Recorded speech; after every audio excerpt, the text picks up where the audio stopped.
ჰუმანიტარული პასუხები საზღვაო მეკობრეობას ბათუმის ნავიგაციის სასწავლო უნივერსიტეტში საერთაშორისო ტრანსპორტის ფედერაციის წარმომადგენლები შეხვედრას მართავენ. პროგრამის ფარგლებში ფედერაციის წევრები ქართულ კოლეგებს სემინარს უტარებენ, აქვე იმყოფებიან საზღვაო სააგენტოს, საზღვაო სასწავლებლების ხელმძღვანელები და სტუდენტები. სემინარის ფარგლებში ორგანიზატორებმა მონაწილეებს რამდენიმე რეკომენდაცია გააცნეს, მათ შორის თუ როგორ უნდა მოიქცნენ მეზღვაურები მეკობრეების მიერ გემის დაკავების შემთხვევაში.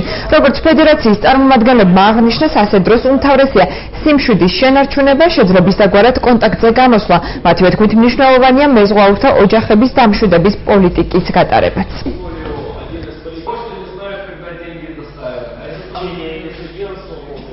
სასწავლებელში ანრიში იქ იყვნენ მოწვეული პედაგოგები და თვით სტუდენტებიც.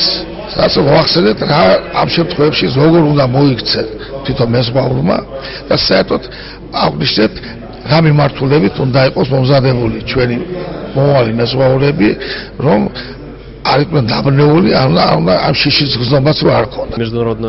პროგრამის ამოქმედების იდეა დაიბადა 2009 წელს, მაშინ როდესაც მეკობრეობა მსოფლიოს მასშტაბით PIX მიაღწია. საზღვაო თანამეგობრობა მიხვდა, რომ ამ შემთხვევაში საჭირო არა მხოლოდ სამხედრო და იურიდიული მოქმედებები, არამედ აუცილებელია დატყვევებული მეზღვაურების ოჯახის წევრების მხარდაჭერაც.